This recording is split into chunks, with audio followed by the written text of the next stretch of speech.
Hey everyone, Nikki here with the Inside Story, and today is Chapter 5 of Strange the Dreamer by Laini Taylor. This book has been pretty enchanting, dreamy. I'm really liking it so far. Alright guys, here we go. Chapter 5, Miracles for Breakfast. He ought to have waited, at least for a few days. Really, he ought never to have gone at all. He understood that later. Laszlo understood a lot of things later. Too late. The sun was rising by the time he emerged from the stacks clutching the book, and he might have been tired from staying up all night. But energy thrummed through him, excitement, nerves. He felt as though he were part of something, and forgot that only he knew it.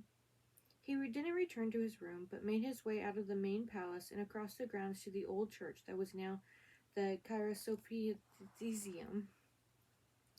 All the city was spread out below. A radiance lit the Eater where it met the horizon, and as the sun climbed, its gleam raced upriver like a lit fuse, seeming to carry daylight with it. The cathedral bells rang out, and all the other church bells followed, light and sweet, like children answering a parent's call. Laszlo thought Thayan might not have slept, either not with the terrible burden laid on him, or he approached the doors. They were huge cast bronze church doors, and weren't exactly built for knocking. He knocked anyway, but he could hardly hear the rap of his own knuckles. He might have given up then, retreated, and given himself time to think better of what he was about to do. If the initial thrill of discovery had been allowed to wear off, surely he would have seen his folly, even naive as he was. But instead, he checked around the side of the church and found a door with a bell and rang it. And so things fell out as they did. Thayan answered the door. He looked blank, lifeless. "Well?" he asked. "I'm sorry to disturb you," Laszlo said, or something to that effect. This part was a blur to him after. His pulse was pounding in his ears, and it wasn't like him to put himself forward. If his upbringing at the Abbey had specialized in anything, it was instilling a profound sense of unworthiness. But he was riding the momentum of his outrage on Thayan's behalf, and the flush of solidarity from one beaten boy for another, and above all, the thrill of discovery. Maybe he blurted, "I found something for you," and held up the book. Whatever his words, Thayan stood back so that he might enter. The space was high and hushed, like any church, but the air stank of sulfur, like a pit of hell. Wan shafts of dawn light diffused through stained glass, throwing color onto shelves of gleaming glass and copper. The nave was occupied by a long work table cluttered with equipment, and the whole of the apse had been taken over by a monumental furnace and a brick chimney cut right through the center of the fresco dome, obliterating the heads of angels. "Well, what is it?" Thayan asked. He was moving stiffly, and Laszlo didn't doubt that his back was covered with welts and bruises. "I suppose you found me in another treatise," he says. "They're all worthless, you know." "It's not exactly a treatise." Laszlo set the book down on the pocked surface of the work table, noticing how only now the engraving on the cover. It showed a spoon brimming with stars and mythical beasts. Miracles for breakfast. It looked like a children's book, and he had his first pang of misgiving. He hurried to open it, to hide the cover and title. "It is to do with gold, though," he said, and launched into an explanation. To his dismay, it sounded as out of place in his somber laboratory as the book looked out of place, and he found himself rushing to keep ahead of his growing mortification, which only made it sound wilder and more foolish the faster he went. "You know the lost city of Weep," he said. He made himself use the impostor name and immediately tasted tears. "And its alchemists who were said to have made gold in ancient times." "Legend," said Thayan, dismissive. "Maybe," said Laszlo, "but isn't it possible the stories are true, that they made the gold?" He registered the look of incredulity on Thayan's face, but misinterpreted it. Thinking it was his premise that the alchemist found unbelievable, he hurried along. "Look here," he said, and pointed to the passage in the book about the alchemist himself being the secret ingredient of Azoth. "It says the conjunction of a human soul and an elemental soul, which sounds, I don't know, unhelpful, because how do you join your soul with metal? But I think it's a mistranslation. I've come across it before. In the language of Weep, the word for soul and spirit are the same. It's Amaran for both. So I think this is a mistake." He tapped his finger on the word soul and paused. Here it was, his big idea. "I think it means that the key to Azoth is spirit of the body." He held out his wrists, pale side up, exposing the tracery of veins so that Thyone would be sure to take his meaning, and with that he found he'd run out of words. A conclusion was needed, something to shine a light on his idea and make it gleam, but he had none, so it just hung there in the air, sounding frankly ridiculous. Thyone stared at him several beats too long. "What is the meaning of this?" he asked at last, and his voice was ice and danger. "A dare? Did you lose a bet? Is this a joke?" "What?" Startled, Laszlo shook his head. His face went hot and his hands went cold. "No," he said, seeing Thyone's incredulity now for what it was. It wasn't Laszlo's premise he was reacting to, it was his presence. In an instant, Laszlo's perception shifted and he understood what he had just done.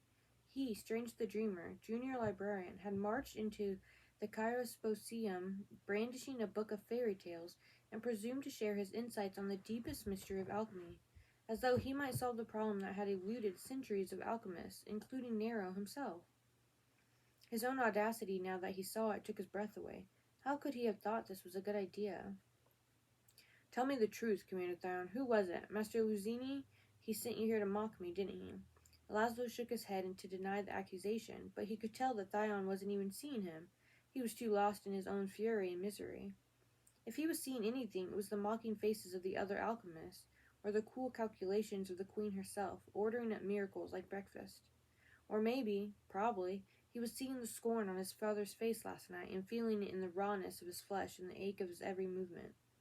There was in him such a simmer of emotions, like chemicals thrown together in an alembic, fear like sulphur fog, bitterness as sharp as salt, and damned fickle mercury for failure and desperation. "I would never mock you," Laszlo insisted.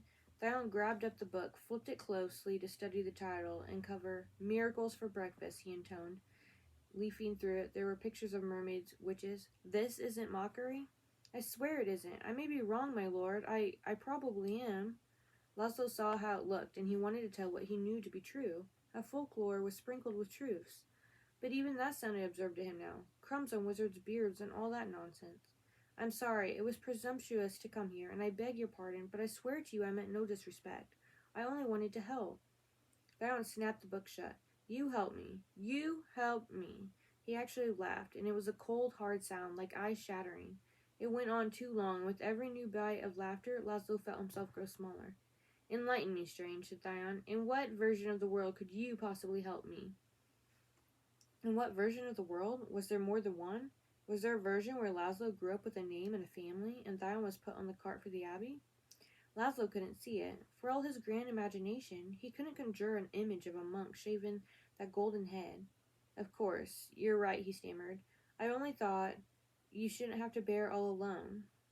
It was the wrong thing to say. "Bear what all alone?" asked Thyone, query sharp in his eyes.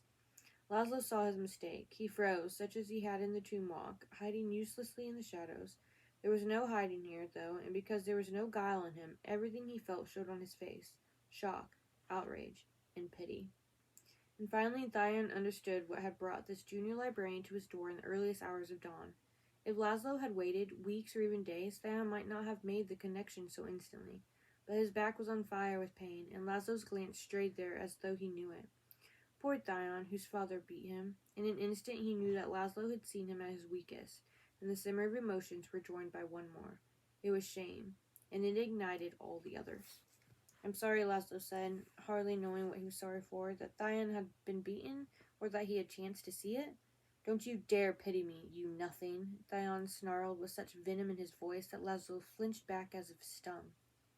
What followed was a terrible, sickening blur of spite and outrage. A red and twisted face, bared teeth and clenched fists, and glass shattering. It all got twisted up in nightmares in the days that followed and embellished by Laszlo's horror and regret. He stumbled out the door, and maybe a hand gave him a shove, and maybe it didn't. Maybe he just tripped and sprawled down the short flights of stairs, biting into his tongue so his mouth filled with blood. He was swallowing blood, trying to look normal as he made his way limping back to the main palace. He'd reached the steps before he realized he'd left the book behind. No more miracles for breakfast. No breakfast at all. Not today, with his bitten tongue swelling in his mouth. He hadn't eaten dinner the night before, or slept, but he was so far from hungry or tired, and he had some time to collect himself before his shift began. And so he did. He bathed his face in cool water and rinsed his mouth out, spitting red into the basin. His tongue was grisly, the throb and sting seeming to fill his head. He didn't speak a word all day, and no one even noticed. He feared Thyon would have been fired, and he was braced for it, but it didn't happen. Nothing happened. No one found out what he had done that morning. No one missed the book either, except for him, and he missed it very much. 3 weeks later, he heard the news. The Queen was coming to the Great Library. It was the first time she'd visited since the dedication of the Kairos-Posidium, which it would appear had been a wise investment, because Thyon Nero had made gold. Alright guys, that was chapter 5. So tomorrow is the last chapter, chapter 6, and then we will do our wrap up if I'm going to keep reading the book or not. So I will be seeing you guys later. Bye!